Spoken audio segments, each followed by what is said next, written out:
So today we're going to be talking about the CM Punk, the impact that he created as of last week when he showed up surprisingly enough at Survivor Series.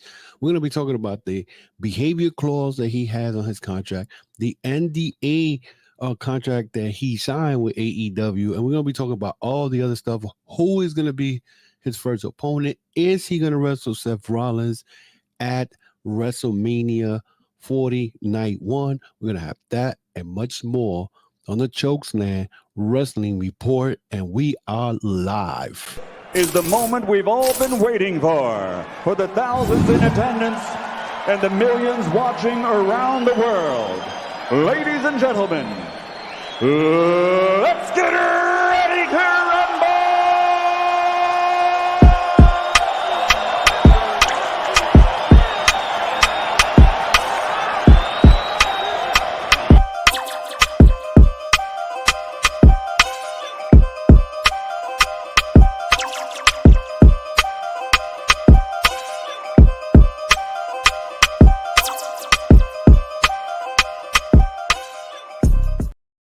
Welcome to another episode of the Chokeslam Wrestling Report. I am your host, the infamous Ultimate One from the Boogie Down Bronx, as we are here to go through this whole thing with CM Punk. And CM Punk has been the big topic of the week.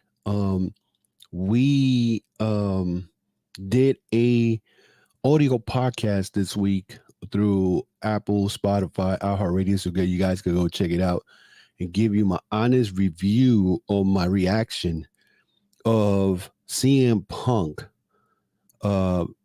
arriving at WWE. Now, I did say this when I said that he kind of surprised me because I thought he wasn't going to come out, and he did. So during the week, everybody was waiting for CM Punk to shit all over AEW, because they were like, the way they posted it was more of, he's gonna go live with a live mic.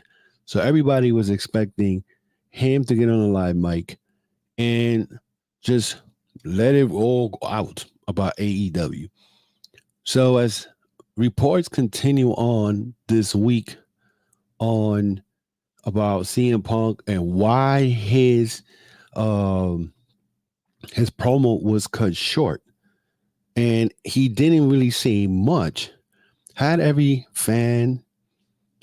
pissed off, because this was supposed to must see Monday Night Raw that should be watched, because CM Punk is going to have a live mic.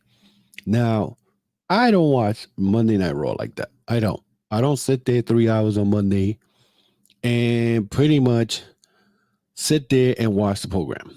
And unfortunately, this week, I had no choice as a content creator. I had no choice but to pretty much, talk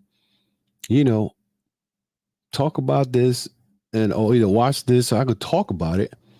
And I'm thinking, as soon as the show starts, okay, are they going to start with CM Punk, or they're going to bring Randy Orton to start off the show? Well, they brought in Randy Orton to start off the show.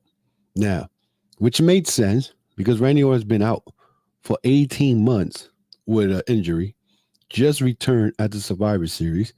And we're talking about, CM Punk, who's been gone for 10.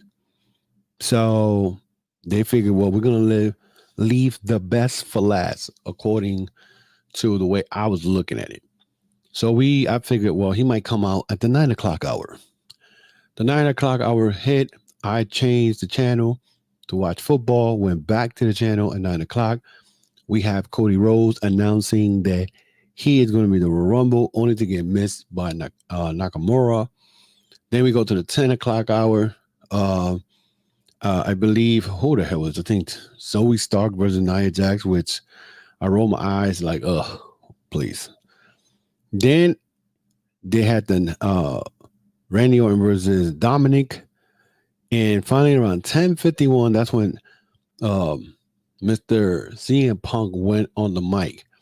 When he did his promo, what I got from that was pretty much what I saw 3 years ago at Rampage, when he talked about how much he loved the fans, that the fans did not stop chanting his name and whatnot. So even though at that time I was saying he didn't say much, he didn't shit on AEW, but the time was telling me like why he didn't shit on AEW. As the week progressed, I heard a lot of podcasts, which makes sense. Number one, he didn't shit on AEW because WWE is not gonna give the platform to AEW on their flagship show, especially if that's the number 2 company in America. They're not going to give them that platform. Number 2, what I read before CM Punk got on the mic that night, Tony Khan was asked at a podcast, what was his thoughts on CM Punk being in WWE or his surprise at WWE. He said he couldn't talk about it because of legal ramifications. And I'm saying to myself, what did Tony Khan and CM Punk sign? Right? Then we had, right after that, we had reports coming in that Bryan Danielson was part of the discipline committee that happened when CM Punk was fired by AEW this past September. People made that Bryan Danielson as enemy number 1. Oh, he got CM Punk fired. He did this. He did that. And I'm saying to myself, he wasn't the one who makes the last call. He could give suggestions. He could give what he found, his input on it, but he doesn't make the last call. So now everybody was making Bryan Danielson enemy number 1. As the week progressed, then we find out that there's a behavior clause on CM Punk's contract. In my years watching professional wrestling and me following the stuff that happens behind the scene, I had never heard of any pro wrestler in any company, whether it would be here, WWE, AEW, WCW, NWA, World Class Wrestling, Georgia Wrestling, Florida, Texas, you name it. Even in Japan, Old Japan, New Japan, Noah, you have never heard of a wrestler who has a behavior clause in their contract, with the exception right now of CM Punk. It goes to show you that WWE was not stupid of bringing him in, because they know he is a guy who, I mean, I know that Cody Rhodes had the most merch sold before CM Punk got there. Now CM Punk got the most merch. You know what I'm saying? But at the end of the day, he has a behavior clause. Now, WWE wasn't stupid. They figured that I could put that behavior clause in there because you know what? You got nowhere else to go if you mess up now. You got nowhere to go. If you mess this up, you're going to go work for TNA? Because TNA cannot afford you for what you wanted. You got a multi-year deal. I think a 3-year deal in his contract. But he has a behavior clause. Now, the question is, now they pretty much castrated his ass. That's what they took. They took his balls off right now. Because now if he acts up, he will get fired. And that's his end of his career. Clowering time will be no longer in WWE. But the way I'm looking at it right now is you have an opportunity to make things right with CM Punk.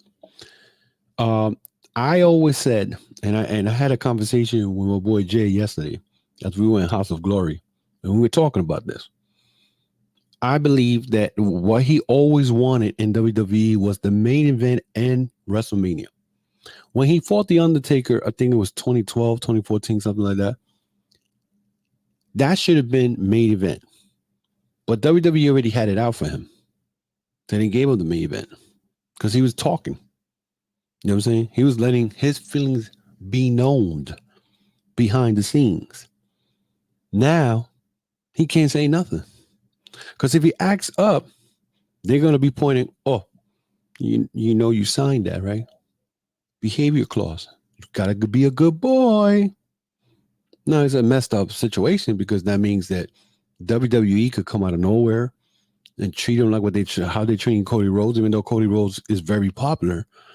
But they could send him to a point of that line where he's got to struggle. He's got to go through all this bullshit just to get to the main event. You know what I'm saying? But I think he's going to get his main event with Seth Rollins. You know what I'm saying? Because Seth Rollins, the way he reacted, that's all work. Right? And CM Punk said something that put the exclamation mark on everything. Actually, the dot, the period. I'm not here to make friends. I'm here to make money.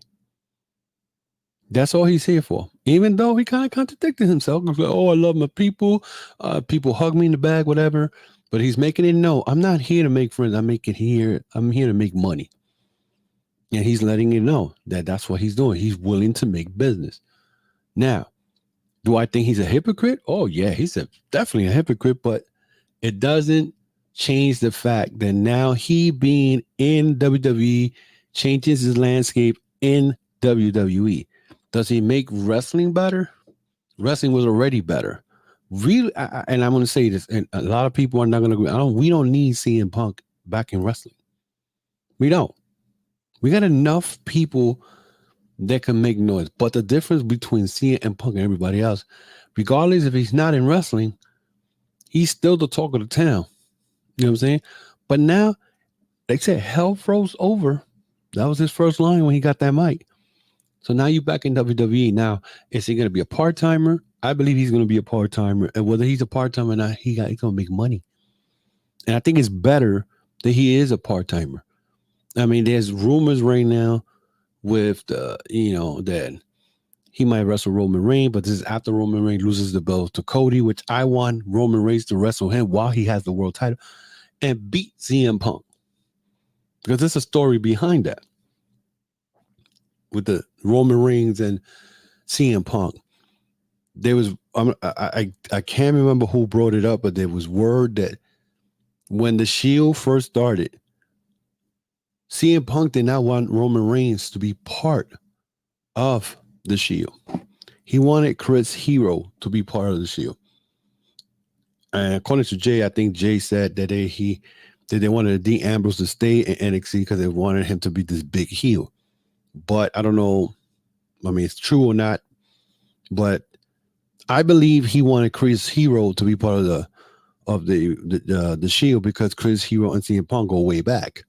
You know, but that is the rumor. So basically, they're probably trying to make a story out of that for him and CM Punk, Roman Reigns and CM Punk to work together. But I would rather be the title on the line. Now, there's this NDA, not this agreement thing here for the NDA, the AEW and CM Punk have, I guess they signed. So basically that means that it's a non-disagreement, I forgot. I mean, look for this crap because, I had it here, but I know it has to mean, it means that they cannot talk about each other with or non-disclosure agreements. That's what it means. Anyway, non-disclosure agreement that CM Punk and AEW has, or they had signed. And so basically CM Punk's name cannot be mentioned in, I guess, in a negative way. And the same thing goes with CM Punk. He cannot talk about AEW in a negative way, or else I guess they'll go to court. And I always wonder because, again, me and Jay from Turnbuckle Tableau were talking about this last night. at the House of Glory show. Once I showed him that there was an NDA intact in with the CM Punk and AEW situation, he was like, there is something that AEW is not saying. Now, with this whole Jack Perry and CM Punk situation rolled up, they claim that, Jack Perry was the one who started everything, which he did. He mentioned Cry Me a River when he's talking about real glass, Cry Me a River. Now, they made it look like CM Punk was the one who started everything. And as I talked with Jay, me and him were saying, well, how about if it was that Samoa Joe and CM Punk were in the back just going through their matches before All In to start the match. And Jack Perry came to the back and CM Punk questioned him like, hey, what was all that about? What was that all about? I mean, that wasn't unnecessary. It probably Jack Perry just swole his chest. CM Punk was like, okay, I had enough of this shit, and grabbed fucking Jack Perry, and something happened. Now, the thing that they say that CM Punk launched at Tony Khan, probably that was something that they're trying to make him look bad, like he actually went in and tried to attack his boss. Because supposedly at Wembley Stadium, during that area, the Gorilla area, there was cameras. They never showed the footage of what happened in those cameras. And next thing you know, the following week, CM Punk was fired. Nothing was said. There was no lawsuits. There weren't anything. And the next thing you know, CM Punk left. 2 months later, he's in WWE. And all of a sudden now we're finding out that there's an NDA, which is a non-disclosure agreement that AEW has with CM Punk that they can't talk about each other. I mean, I don't see AEW going to be talking anything negative about CM Punk on TV unless some asshole come out of nowhere from any of those AEW guys and come and say something stupid. You know what I'm saying? I mean, you're not going to do like what Braun Breaker did. Braun Breaker went, the last thing I heard, that Braun Breaker went on Twitter and said something about LA Knight without the permission of WWE, when there's not really no beef between Braun Breaker or a storyline between Braun Breaker and LA Knight. I don't know. They say that WWE wasn't happy about it, but but we're talking about the dirt sheet. They come up with nonsense, whatever. You know what I'm saying? And if there is a non-disclosure agreement with AEW and CM Punk, is AEW got to be hiding something. Because in reality, if you think about it, since this whole thing with CM Punk, AEW has not been the same. They were the hottest ticket, and when CM Punk came in, they were the hottest ticket around and whatnot. Mind you that I was happy for CM Punk to come back, but then the first time that Punk started acting up, that I kind of questioned, and I'm gonna keep questioning it over and over again. The fact that he came back after ankle injury, he started going off on Hangman Page 3 months after they already had he had beaten Hangman Page for the belt, and about the promo that happened for that match, which I found it real stupid. Then he started talking crap about Colt Cabana after he won the world title at beating John Moxley at the Scrum, calling out the Elite. All that I always said that led that it was him, the problem. I still say to this day he was the problem overall. He came in there, probably thought that, oh, I'm a former WWE guy, I know what I'm talking about, but not everybody's gonna listen to you. This ain't back in the days type thing. A lot of these young wrestlers don't want to hear nothing. Then you mix that up with the IWC the way they are, which I heard all freaking week since CM Punk came out, that that Punk was Punk came back to WWE, AEW is gonna die, AEW is in one foot in the grave, the other one out. There was so much stuff that was said about AEW, but it turned around all of a sudden. Now AEW just made $175 million this year alone, as far as pay-per-views and all that. For a company that's supposed to be dying, they're not supposed to be making $175 million. Now, Did the CM Punk situation give him a black eye? Oh, that black eye still being worn. As a matter of fact, they had a black eye, and the darkness went away from their eye, and they got punched again. That's what happened. That's the situation. You know what I'm saying? So, but the CM Punk surprise again. I'm gonna admit it because I know when I was watching Survivor Series last Saturday, and the watermark came out, I was ready to grab my phone and go on Twitter and make fun of all these CM Punk marks who was like, "Oh, he's gonna come, and I was like, "He ain't coming." I don't see it happening. Even though I had said, well, it'll make more sense if CM Punk shows up in Chicago a Survivor Series. Because I'm like, it doesn't make no sense for him not to show up. It's Chicago. Why would WWE not bring him in Chicago? Now, people are saying, oh, because of what happened in Chicago, AEW market in Chicago is not going to do well.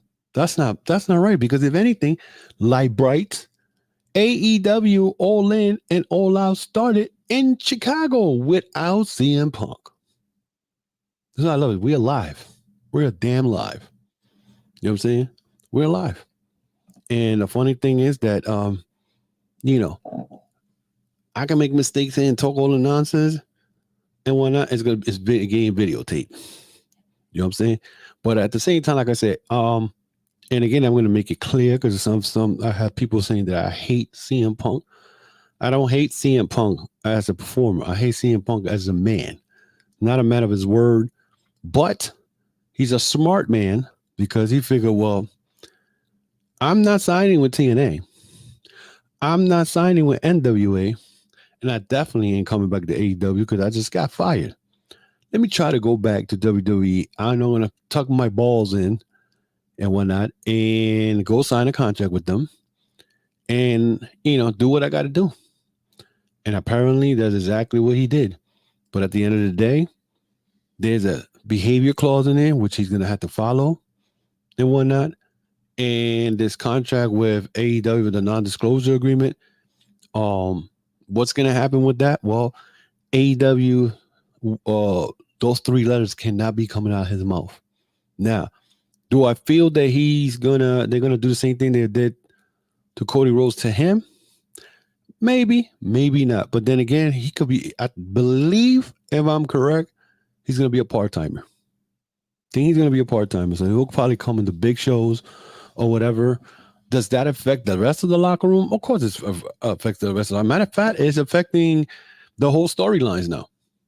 Because, and I want to bring this up because we were talking about, that Drew McIntyre, after CM Punk came out, there was, you saw Seth Rollins flipping out, whatever. And it's funny because they were like, oh, I don't think Seth Rollins is pissed off. He didn't want CM Punk. But you see Michael Cole, one of the videos that was going viral online, and you see him dancing and getting hyped for CM Punk's introduction. He knew what was going on. Seth Rollins just played it off so they could just have this build up for the matchup between him and CM Punk. But Drew McIntyre is one that I feel that he may have a storyline going around.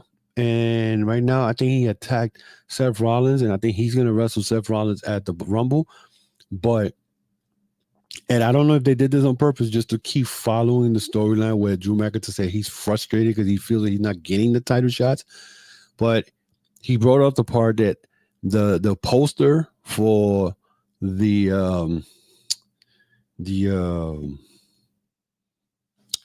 Royal Rumble, his face is not even in it. So, it's a lot of things. So I don't know where this is going to go. But the fact and I don't know if they're doing that on purpose or this is part of the storyline. But remember, Drew McIntyre has not been signed by WWE, and his contract is coming up very soon. Where do I see him? He may go to AEW. Maybe. That's maybe. Imagine him, Drew McIntyre, in AEW, All In against Will Ospreay. You know what I'm saying? could possibly happen because he's not being signed. So we'll see what happens. But, I just wanted to come here and I wanted to do this live because I like doing things live. I think I get more attention. Even though it's a Saturday afternoon, it's 2:56 on the East Coast. And I'm sure a lot of people are doing other stuff, whatever. But I wanted to jump in here and talk about, a little bit of this. I was supposed to have a guest, but I don't know what happened and whatnot. But, I guess I'm sure we'll hook up again, whatever. We'll figure this out. And I wanted his opinion on this whole CM Punk situation. I'll probably do another video probably sometime this week. But at the end of the day, again, let me know what you guys think of this CM Punk coming back to WWE. What do you think about his behavior clause in this contract that he has and his non-disclosure agreement with AEW? Do you think AEW is hiding something? They don't want the fans to know what really happened the day of All In, or it doesn't really matter, but also be on the lookout this Thursday. Because I do a audio podcast on, Spotify, iHeartRadio, Apple, Amazon Music. This week, I'm going to be talking about AEW wanting to be like New Japan Pro Wrestling. As you guys know, the Intercontinental Classic is going on, Continental Tournament, whatever is going on. And they're trying to make it like a G1 climax. And I believe, according to me and Jay, we're talking again. We were talking a lot of stuff last night. He asked me, what do I think about AEW wanting to have matches like New Japan does? And I'm going to explain to you what he meant with that. I'm going to break it down. So be on the lookout for that this Thursday coming up. And that drops like 11 o'clock in the morning. So you guys can listen to that on the audio podcast. So you can go to Apple, Spotify, iHeartRadio, any audio platforms that you guys like to listen to. So be on the lookout for that because I need to talk about that and whatnot. And if they are going to try to do that, is the American United States wrestling fans are going to be good with that, because a lot of these fans here in the United States, they want stuff, they want storylines. They don't want just matches put together for the hell of it like New Japan does, and New Japan does that, and most of their matches are great, you know what I'm saying? So, the majority of their matches are great. So they go 35, 25 minutes, strong style. I mean, I think it's the best wrestling there is. I don't care what anybody says. I'm a New Japan Pro Wrestling fan big time. So that is it for me today, guys. And I want to thank you guys for checking out this video. Again, leave me your comments and your feedback and let me know what you think of this video, and let me know your thoughts, your comments, and all that. Also, if you guys want to follow me on social media, that's Facebook, Instagram, and Twitter, or the X. Of course, in Twitter is at Ultimate1, Ultimate_1 with the number 1 at the end. So check me out there. Also Instagram and TikTok. I usually leave little clips of the video. Let me know what you think. Let me know what your thoughts about everything. How about that? So also check out my my YouTube, not YouTube store. I was going to say YouTube store. I don't know why, but check out my podcast store. T-shirts, hats, hoodies are available for the podcast. Merchandise, you can go to tcwr.veryinkpressive.com. That's tcwr.veryinkpressive.com.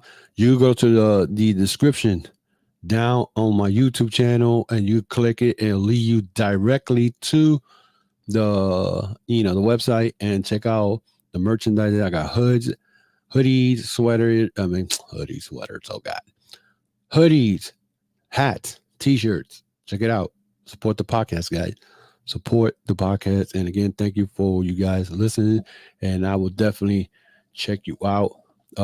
And next week, hopefully I get the person I was looking for to come in, and we'll definitely talk more about wrestling. Till then, guys, be good.